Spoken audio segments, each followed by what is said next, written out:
अगर आप share market से पैसा कमाना चाहते हैं तो एक चीज़ याद रखिए, आपको किसी कंपनी के शेयर से नहीं बल्कि उसके आंकड़ों से प्यार होना चाहिए। कोई कितनी ही बड़ी कंपनी हो, अगर वो रेंज बाउंड है, शेयर एक सीमित दायरे में घूम रहा है तो वो आपके काम की नहीं है। इसके बजाय लॉन्ग टर्म इन्वेस्टमेंट के लिए वो कंपनी ज़्यादा बेहतर है। पिछले कुछ समय से हर महीने, हर तिमाही में बेहतरीन रिजल्ट दे रही हो और धीरे धीरे उसका शेयर का भाव ऊपर जा रहा हो।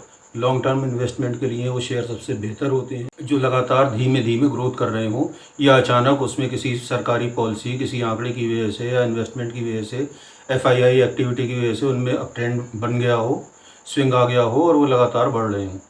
लॉन्ग टर्म इन्वेस्टमेंट के हिसाब से बढ़िया नहीं होते कि जो रेंज बाउंड हो और किसी एक निश्चित दायरे में घूम रहे हों, जैसे वो 100 से बढ़कर 110 तक जाता हो और फिर घूमकर 95-100 पर आ जाता हो। वो स्विंग ट्रेडिंग के लिए तो बेहतर है, मगर लॉन्ग टर्म इन्वेस्टमेंट के लिए बेहतर नहीं। इसलिए इस गोल्डन रूल को याद रखिए कि आपको आंकड़ों से, कंपनी की बैलेंस शीट से और उससे निकले हुए आंकड़ों से प्यार होना चाहिए। अगर आप आंकड़ों के ऊपर चलेंगे तो कभी भी आपको नुकसान नहीं होगा। बिला वजह की किसी भी शेयर से इमोशनल अटैचमेंट से बचें।